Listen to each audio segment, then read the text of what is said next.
카드 돌려막기랑 똑같은 방식인데 수십조 원을 막 돌려막기를 계속 이렇게 해도 되는 겁니까? 지금이라도 정신 차려야 됩니다. 한국 경제를 위험에 지금 빠뜨리고 있는지에 대해서 지금이라도 대책을 마련해야 합니다. 안녕하십니까? 안녕하세요. 네, 김경혁TV 시청자 여러분 안녕하십니까? 네, 오랜만에 돌아왔습니다. 반갑습니다. 네. 요즘 또 이제 외통위에 워낙 이슈가 많이 좀 집중이 되다 보니까 우리 삼선 짜장이라고 할 뻔했네요. 네. 삼선 의원, 네. 김경혁 의원께서 굉장히 좀 피곤한 일이 많으시다고. 뭐 외교 엉망이잖아요. 네. 그 외교의 실패가 계속 또 경제의 실패로 이어지고 있죠. 외교의 실패가 경제의 실패로 이어진 사례를 오늘 저희가 네. 다뤄보게 될 텐데 그렇죠. 제목이 무시무시합니다. 신용 불량자 되게 생긴 대한민국. 네. 이게 지금 보니까 4월 한 달에만 우리가 무역 적자도 계속 쌓이고 있고 특히 그 중에서 의원님께서 걱정하시는 대목이 국세가 세금이 너무 안 거치다 보니까 국가 재정이 이제 구멍이 뻥뻥 뚫리고 있는. 4월달 현재의 국세가 마이너스 33.9조, 약 34조가 펑크가 났죠. 그러니까 작년에 예산을 짤 때 예상했던 거에 비해서 그렇죠. 34조가 지금 덜 거쳤다. 지금 펑크가 난 겁니다. 이미 덜 거친 게 확정이 된 거죠 지금. 예, 그럼 그건 확정이 된 거죠. 아이고. 그 내역을 보면 법인세가 마이너스 15.8조, 소득세 마이너스 8.9조, 부가세 마이너스 3.8조. 야. 그래서 지금 국세 진도율, 그러니까 국세 지금 세수가 지금 들어오는 진도율로 봤을 때 통계 작성 이래 최저치를 기록하고 있습니다. 33.5%. 원래는 이거보다 이제 훨씬 많이 거쳐야 되는데 그렇죠. 올해 지금 예상했었던 세수에서 이미 30조 넘게 구멍이 난 상태다. 구멍이 났죠. 아니 그러면 저희가 좀 의문이 드는 게 이렇게 구멍이 뚫리고도 나라 살림이 돌아가요? 그러니까 이제 지금 문제가 생긴 거죠. 굉장히 큰 문제가 생겼고, 문제는 지금 이 상태로 가면은 연말 결손액이 이제 50조가 넘을 수도 있지 않겠냐. 1년 꽉 채우면은 예상했던 세금보다 50조가 덜 거치는 상황이 된다. 50조가 이제 덜 거치지 않겠느냐 이렇게 보고 있는 건데, 그렇게 된 이제 원인이 뭐냐 네. 이거고. 지금 당장에 이제 돈이 없으니까 네. 정부가 이제 지출을 못 하잖아요. 그러니까 정부는 지금 현재 건전 재정을 하겠다. 그렇지. 우리는 뭐 무리하게 추경 편성해가지고 네, 막 추경- 빚내가지고 막 추경 안 돈 한다. 쓰고 이런 거 안 한다. 그런데 실제로 알고 봤더니 네. 빚내 가지고 안 하는 게 아니라 빚을 내고 있다. 계속 빚을 내 가지고 빚을 막고 있어요. 지금 현재. 이게 이 부분을 좀 짚어봐야 되는 건데, 그러니까 사실 뭐 우리 시청자분들도 알고 계시겠지만 이 국가 예산이라는 게 내년에 우리가 세금을 얼마 거둘 수 있을지를 예측을 해가지고 네. 그 세금에 맞춰서 예산 편성을 하는 거잖아요. 네. 근데 올해 예산 편성은 이미 돼 있고 이거 다 집행을 해야 되는데 정작 예상했던 만큼의 세금은 안 들어온다. 네, 안 들어온다. 그러면 메꾸긴 메꿔야 되니까. 메꿔야 되는데. 빚을 지금 내고 있다. 그렇죠. 계속 이런 얘기 빚을 되는 내고 거예요? 있죠. 그것도 단기 부채. 네네. 그 정부 재정 부채로 보면 이제 단기 부채가 되는 거죠.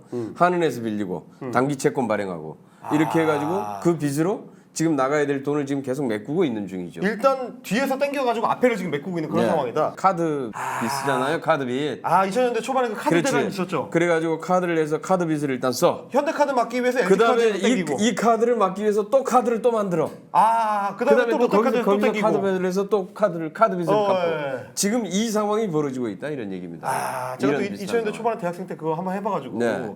잘 알거든요. 그 이런 정도로 해가지고 지금 세수가 지금 현재 펑크가 나기 시작하니까 이제 어디선가 지금 돈을 이제 메꿔야 될 거 아니에요. 그렇죠, 당장에 그렇죠. 지금 당장에 돈은 계속 나가야 되고 그러니까 지금 현재 카드빚 돌려막기 하듯이 단기 부채, 단기 채권 가지고 해서 이렇게 앞에 것을 지금 돌려막고 있는 이런 형국이 지금 벌어지고 있는 겁니다. 근데 지금 우리 이제 경제부총리 추경호 기획재정부 장관 이하로 이제 기재부에서 계속 얘기하는 거는 이게 지금 우리 경기 상황이 상저하고다.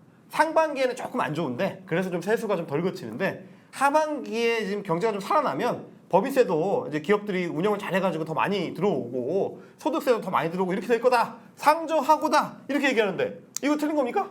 우선 왜 이게 발생을 했는지 물론 현재 경제가 지금 대단히 지금 안 좋아진 그러니까 경제가 지금 굉장히 지금 침체돼 있는 그쵸, 면도 네. 분명히 작용을 네. 하고 있죠. 네, 네. 그런데 문제는 뭐냐면은 부자 감세를 지금 해주면서 지금 세금을 지금 대폭 깎아줬잖아요. 깎아줘 부자들. 버렸다 이미. 예, 세금을. 네. 지금 윤석열 정부 들어서고 나서 해서 지금 종부세 깎아줘. 종부세 깎아. 다주택자 양도소득세 깎아줘. 그렇죠. 법인세 깎아줘. 대기업들. 법인세도 최고세율 깎아줬죠. 예, 최고세율 또 깎아줘. 이렇게 하면서 지금 법인세도 줄어들어. 지금 부동산 관련세도 계속 줄어들어. 이러면서 지금 계속 펑크가 나고 있는 거지요. 그리고 경제라고 하는 건 작년에 이미 올해 예상을 했을 때 네.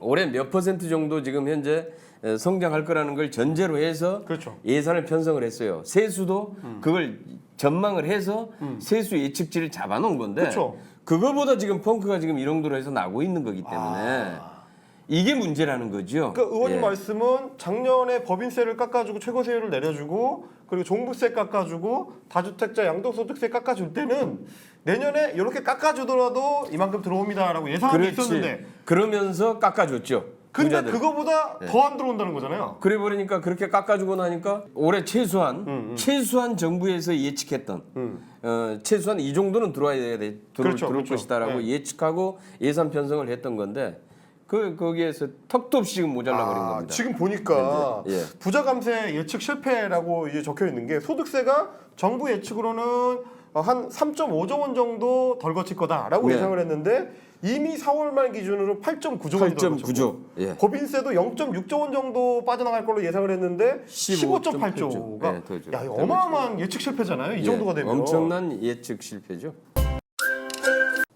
근데 이제 문제는 그런 얘기도 하더라고요. 아니 뭐 경기도 좋고 다 좋은데 핵심적인 문제는 지금 의원님이 몸담고 있는 외통위의 사안들. 그러니까 중국하고의 외교 문제가 악화되면서 이게 경제에까지 영향을 미쳐가지고 중국에서 우리가 돈 벌어오는 게 너무 약해지니까 기업들이 돈을 못 벌어오니까 그만큼 법인세가 조금 거치는 거 아니냐 이런 얘기도 하던데. 지금 이제 몇 가지의 요인이 있는데요. 네네네. 그 우선 좀 봐야 될 게 왜 지금 우리 경제가 굉장히 심각한 상황인데 네, 주로 이 심각한 상황을 지금 언론도 거의 지금 보도를 하고 있지 않아요. 그렇습니다. 그리고 마치 정부는 세계 경제가 지금 뭐 어렵다 이런 식으로 얘기하고 맞아요. 있는데 여러 뉴스 같은 데 세계 보니까 경제 무슨 일기예보 하듯이 뭐 이번 달에도 저희가 수출이 좀 안 좋습니다. 그러고 넘어가더라고요. 네, 그러고 넘어가는데 네. 세계 경제 좋아요. 지금 코로나 팬데믹 끝나고 나서 팬데믹 상황 풀리고 리오프닝들 관련해서 유럽 쪽도 굉장히 좋아졌고 그렇죠. 일본은 지금 현재 30년 만에 최고의 호황을 누리고 있어요. 아세안 쪽도 좋고요. 미국 쪽도 아직 지금 끄떡 건실하고. 미국은 뭐 일자리가 넘쳐나가지고 사람을 지금 구해서 그런 다니더라고요. 상태입니다.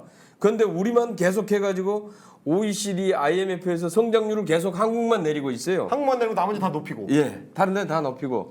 왜 이렇게 일이 벌어지고 있냐?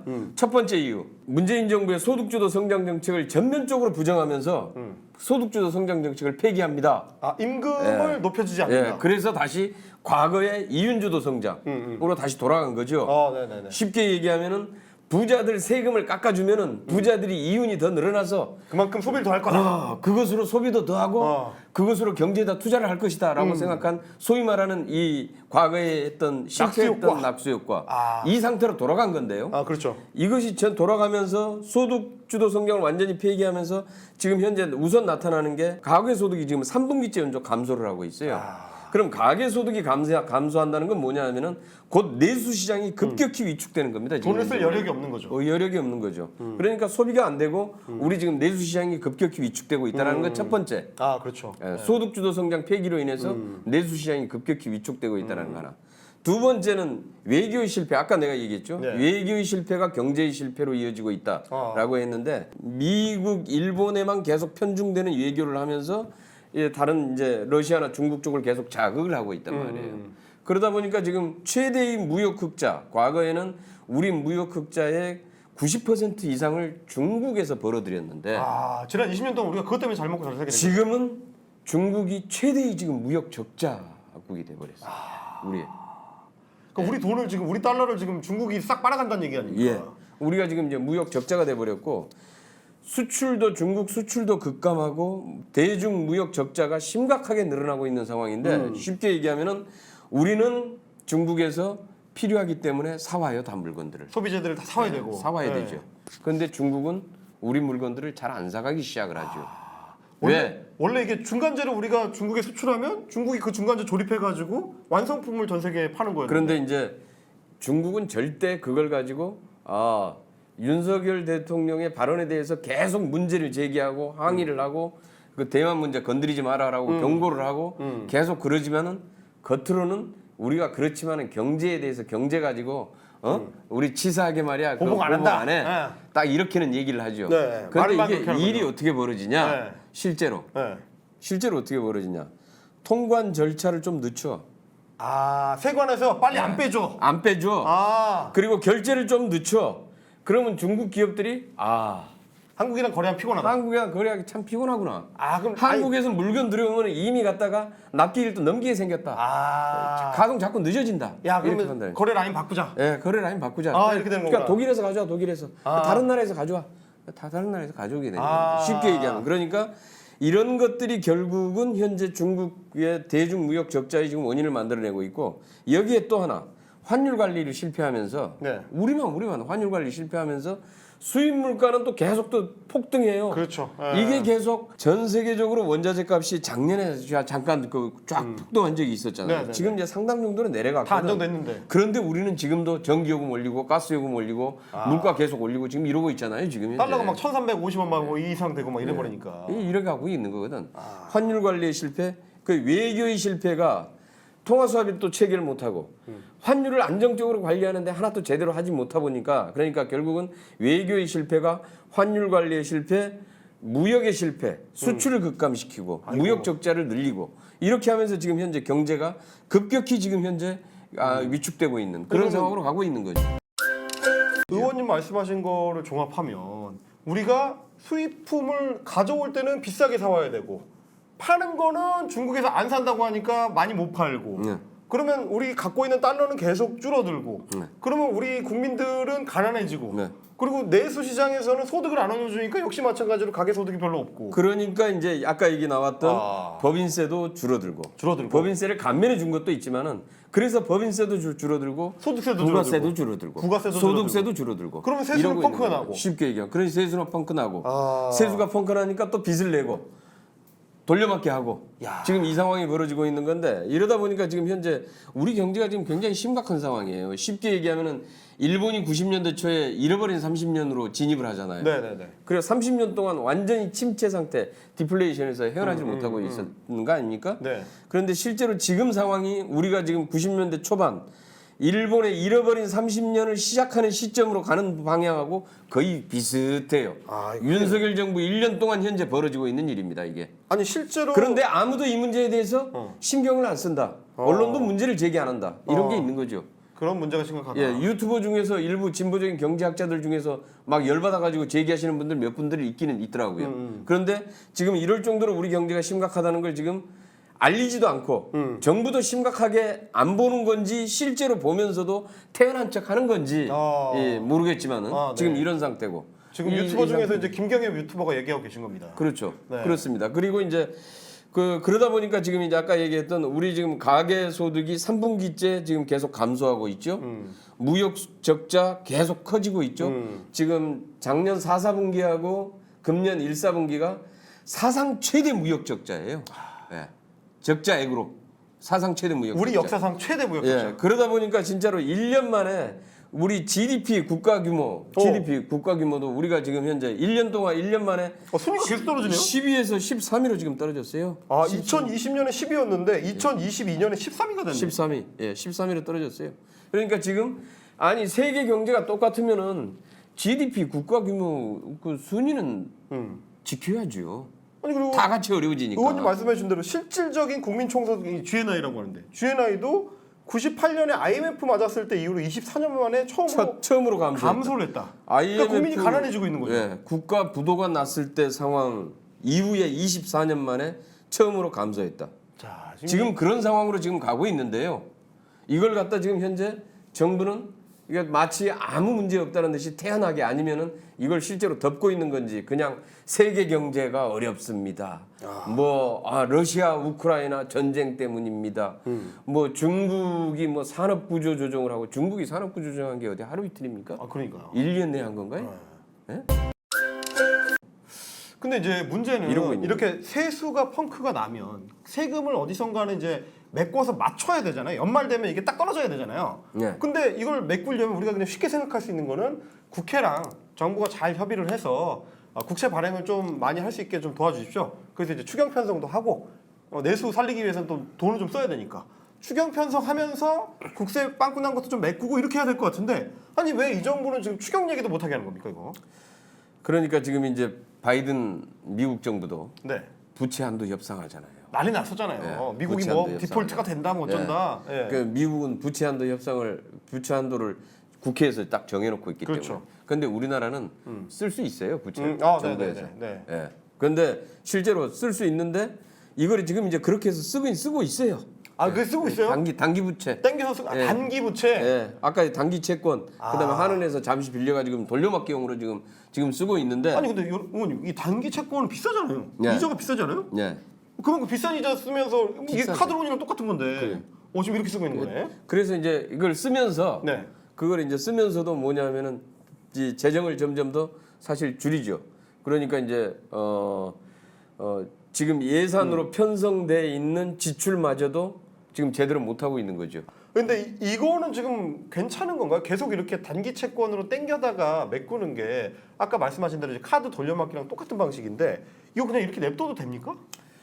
이제 뭐 이 소위 말하는 이게 이제 언젠가는 공개가 될 겁니다. 아직은 제대로 공개가 안 됐는데. 지금 공개가 안 되고 있는데 이게 아마 이제 제대로 이제 공개가 되면은 그 다음에 이제 정부 부채가 과연 얼마만큼 늘어났는지 재정 건전성 강화하겠다고 아직까지 계속해서 1년 동안 계속해서 큰 소리 뻥뻥 쳤는데 그 결과가 어땠는지가 아마 제대로 이제 드러나게 될 겁니다. 곧 드러나게 된다. 예. 지금 보니까 기재부에서 이제 세수 메꾸려고 땡겨서 쓰는 게 이제 재정증권. 그러니까 63일 안에 갚아야 되는 63일 단기채. 이게 올해 지금 6월까지 26.5조 원이요? 네. 야, 이게 이렇게 많이 발행을 올해 되는 거네. 6월까지 26.5조 원. 보니까 이게 작년도 많이 했네. 16.3조 원인데 21년에는 7.5조 원이었으니까. 7.5조 원 했죠. 21년도에 7.5조 원, 그다음에 22년도에는 16.3조 원이었는데 지금 올해 지금 6월까지 발행액만 26.5조. 와, 그러면 문재인 정부 때랑 비교해 보면 어마어마하게 지금 늘고 있는 겁니다. 지금. 작년에 문재인 정부보다 2배 늘어났고 네. 그럼 올해도 지금 6월까지 반년밖에 안 지났는데 벌써 문재인 정부 때보다 3배 늘어난 이게 재정증권이라고 얘기하지만 정부 부채예요. 정부 쉽게 부채죠 결국 얘기하면. 예. 갚아야 되는 돈이잖아요. 예. 그리고도 이제 모자라가지고 한국은행에서 또 땡겨서 쓰고. 예, 그 결손을 채우기 위해서 한은에서 일시적으로 지금 차입을 했는데 네. 올해 빌린 금액만 71.3조 원. 아이고. 예. 이것도 지금 이전 연도하고 비교를 해보면은 21년도에 7.5조, 22년도에 34.2조였어요. 작년에 34.2조. 와, 그러면 근데 올해 지금 71.3조. 지금 작년에 비해서 지금 2배로 늘고 있는 겁니다. 그러면 문재인 정부 때에 비해서 작년에 4배 넘게 썼고 네. 그리고 문재인 정부 때에 비해서 올해는 거의 10배 가까이. 그렇게 쓰고 있어요. 아니 이렇게 하는데도 뭔 건전 재정을 얘기를 하고 자기네가 잘 메꾸고 있다고 얘기를 합니까 이게? 재정 건전성 얘기하면서 그동안에 문재인 정부의 정부 부채, 그건 문재인 정부 때는 사실 정부 부채가 늘어난 코로나 팬데믹의 위기 때문에 네. 자영업자들이나 당장에 지금 방역과 관련된 예산들이 긴급하게 편성되면서 실질적으로 이 긴급 구제용으로 이제 재정을 이제 그렇죠. 많이 사용을 했죠. 많이 사용을 한 이유라도 있죠. 그런데 지금 이제 코로나 팬데믹 끝났어요. 그렇죠. 끝났는데 왜 그거보다 더 씁니까 지금 현재? 그리고 저는 제일 의문인 게 이렇게 국회랑 별도 협의 없이 수십조 원을 막 돌려막기를 계속 이렇게 해도 되는 겁니까? 아니 이렇게 자꾸 단기채를 당겨서 비싼 이자 주고 쓰는 것보다는 국회랑 협의를 해가지고 국채를 좀 이제 안정적으로 발행을 해서 이 빵꾸난 구멍을 좀 메꿔야 되는 거 아닙니까? 이거 어떻게 해야 됩니까? 당초에 그러기 때문에 예산 편성을 할 때부터 네, 제대로 했어야죠. 제대로 했어야죠. 이 정도를 예상을 해서 지금 현재 뭐 경제가 이렇게 나빠질 줄 몰랐다. 아니면은 우리가 부자 감세 시켜준 게 이렇게 세수가 줄어들 줄 몰랐다. 그럼 그걸 반성하고 우리가 이렇게 실력이 없는 줄 몰랐다. 우리가 실수했습니다. 네. 우리가 제대로 예측을 못했습니다. 그 지금이라도 정신 차리겠습니다. 그 지금이라도 다시 이렇게 해서 추경을 다시 편성을 하든지 국회에서 좀 이렇게 도와주십시오. 해서 가겠습니다. 네.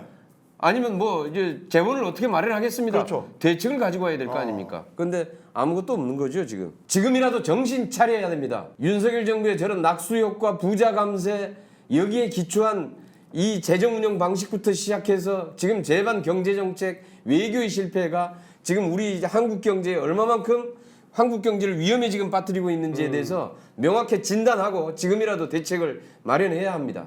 그 앞자리에 이제 국회가 쳐서 좀 제대로 좀 이렇게 단죄를 하고 잘못된 부분을 바로잡을 수 있도록 의원님께서도 열심히 좀 국회에서 활동을 해주시기를 부탁을 드리겠습니다. 시간이 많지 않습니다, 의원님. 기재인은 아니었지만 오늘 외통위가 나와서 오늘 또 경제 그럼요. 재정 문제를 가지고 또 한번 또 얘기를 했는데 이제 석 달 있으면 또 국정감사 해야 되니까 단단히 준비하셔가지고 네. 잘 좀 정보를 단도를 좀 해주시기를 부탁을 드리겠습니다.